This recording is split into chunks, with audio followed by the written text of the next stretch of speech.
Alô, bom dia, você está no canal Professor Belém neste sábado, dia 6 de maio de 2023, dia da coroação de Carlos III. Sejam todos bem-vindos. E eu começo logo esse vídeo perguntando aos amigos por que os globalistas querem reduzir a população da Terra. E eu respondo.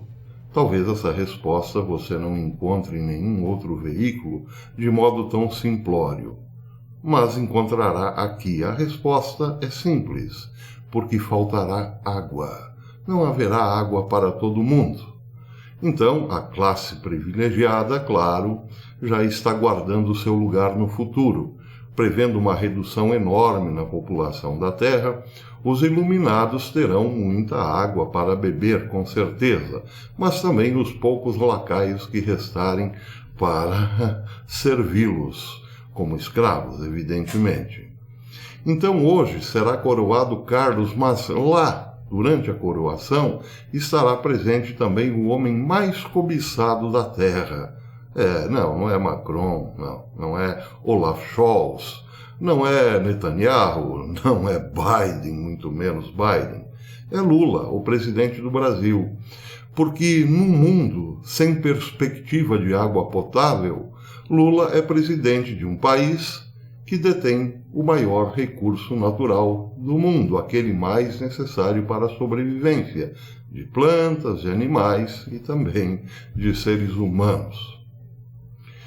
Bem, Lula deve sim se sentir privilegiado neste momento, porque afinal ele está sendo bajulado por todo mundo. E isso não é por causa de seus lindos olhos, nem pelos modelitos de sua esposa. É porque o Brasil tem água para dar e vender. Ou melhor, mais para dar do que para vender. O problema da água é realmente assustador. E se pudéssemos entrar na cabeça de Carlos III, que é o líder, não oficial, mas é o líder dos globalistas, extrairíamos dele o seguinte: a água faltará no mundo todo, será o bem mais caro de todos. Daí porque precisamos reduzir e muito as pessoas e os animais que consomem água em excesso sem necessidade. Um documentário da Netflix chamado Explicando explica muito bem o porquê dos globalistas estarem tão interessados em reduzir a população da Terra. Num episódio mostrando o problema da falta d'água e ancorado mais ou menos aí num conceito chamado pegada hídrica, o documentário diz mais ou menos o seguinte, fiz um pequeno resumo aqui. A produção de 1 quilograma de carne bovina requer 15.415 litros de água. A produção de um único quilo de carne requer 15.415 litros de água. Para a produção de uma camisa de algodão de aproximadamente 250 gramas, são necessários 2.500 litros de água. A pegada hídrica média global da cevada, por exemplo, é de 1.420 litros por quilo. Enquanto consideramos a quantidade de cevada maltada para produzir cerveja, a pegada hídrica da cerveja é de 298 litros de água por litro de cerveja. Eu preciso de 298 litros de água para produzir 1 litro de cerveja. Interessante o Bill Gates ter entrado no ramo da cerveja, não é mesmo? Pois é. Isso significa que um copo de cerveja de 250 ml custa 74 litros de água. Tudo isso está no documentário da Netflix. Tem mais. Uma pizza margherita, por exemplo, consome 1.259 litros de água. Uma taça de vinho de 109 a 125 litros de água. Uma xícara de café, 132 litros de água. Uma banana grande, de mais ou menos 200 gramas, precisou de 160 litros de água para ser uma banana grande. Um ovo requer 196 litros, um pé de alface 237 litros, 1 quilo de leite integral 1.020 litros, 1 quilo de açúcar 1.782 litros, 1 quilo de arroz 2.497 litros, 1 quilo de queijo 3.178 litros e 1 quilo de chocolate 17.196 litros d'água. Bem, é claro que aqui precisamos considerar a água da chuva, entre outras coisas. Porque, afinal, a água não é um bem tão finito como dizem. Ela não evapora, ou melhor, ela pode evaporar, mas o vapor continuará aqui neste planeta, voltando a ser água, evidentemente. Então a água não foge do planeta, mas ela pode se deteriorar ou se tornar absolutamente poluída a ponto de não poder ser consumida. Tudo isso está na conta, claro, da pegada hídrica. Por conta disso, as reservas de água potável estão diminuindo e muito. Daí porque os globalistas acham que o seu projeto de diminuir a população da Terra está mais do que justificado. Agora vejam, por exemplo, um estudo saído, para reforçar essa ideia, um estudo publicado pelo Banco Mundial em 27 de abril deste ano, realizado por 4 economistas sêniores do Banco Mundial. O estudo destaca 3 questões centrais: a situação atual da demanda e disponibilidade de água, projeção até 2050 e o desempenho das instituições envolvidas na gestão dos recursos hídricos e como eles devem ser moldados para lidar com a escassez estratégica emergente da água. Segundo o estudo, os países do Oriente Médio e Norte da África, cuja sigla é MENA, são alguns dos mais escassos de água no mundo, além de serem os países mais quentes e secos. Eles experimentaram fluxos decrescentes de água ao longo de rios compartilhados e aquíferos compartilhados.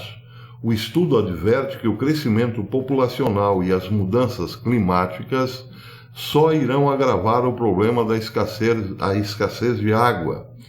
De fato, diz o documento, a população cresceu de pouco mais de 100 milhões em 1960 para mais de 450 milhões em 2018. E espera-se que cresça para cerca de 720 milhões em 2050. E isso se nada for feito. Mas esse nada for feito, claro, está dentro da cabeça do rei Carlos III. Os países mais populosos da região, Iraque, Síria, Egito e Marrocos, têm populações agrárias consideráveis e abrigam mais de 70% da população rural da região em 167 milhões. Esses países canalizam mais de 3/4 de sua captação de água para irrigação agrícola.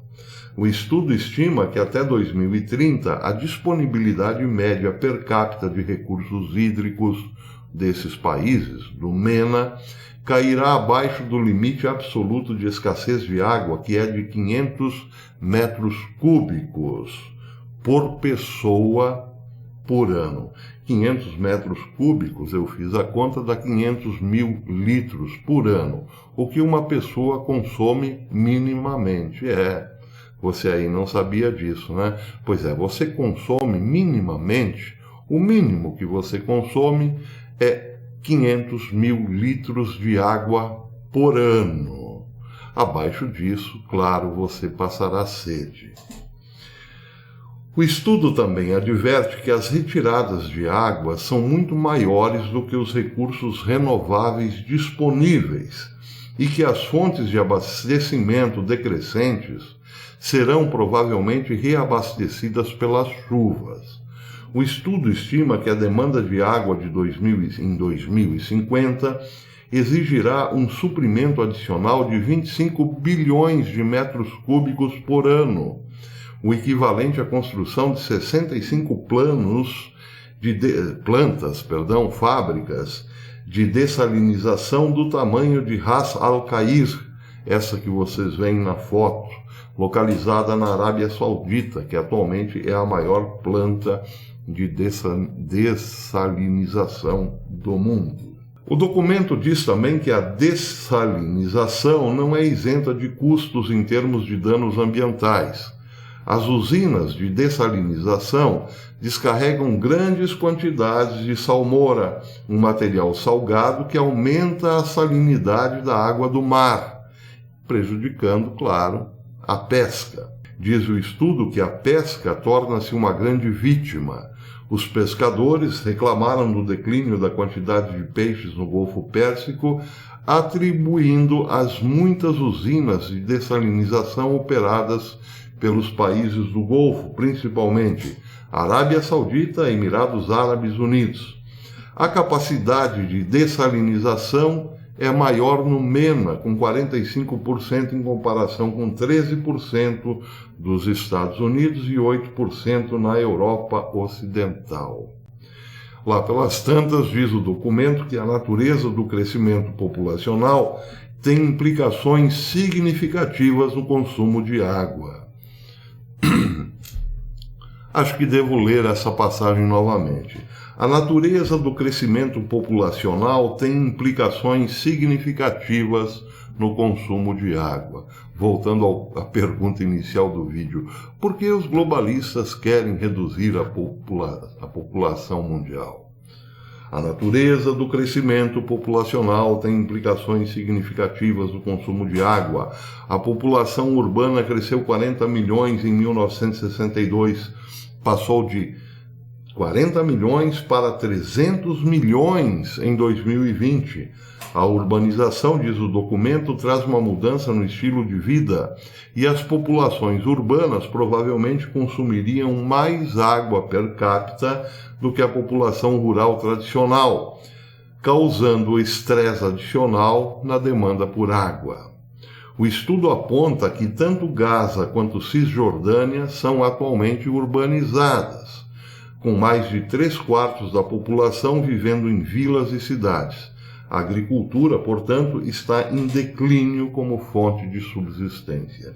Isso quer dizer, entre outras coisas, que uma solução paliativa seria diminuir as populações urbanas, mas transferi-las para as regiões mais agrícolas provavelmente não seria o caso nesse momento, porque, evidentemente, faltam terras agrícolas para urbanos que não conhecem agricultura, por exemplo.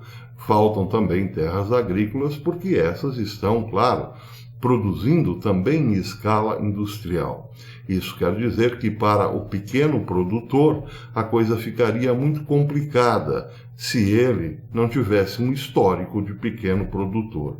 Então, logo, fica claro aqui que as populações urbanas, ao que tudo indica, na cabeça dos globalistas, não servem para nada. Daí porque seria melhor confiná-las em casas, prisões de cidades inteligentes por um tempo, até que elas, por conta própria, resolvessem sair do planeta, dando a chance para que o mesmo sobrevivesse.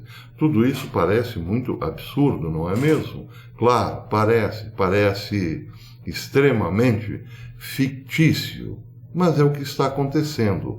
A água, este bem sem o qual não podemos sobreviver, é o que está movendo mundos e fundos, por assim dizer, na cabeça dos globalistas para a redução populacional.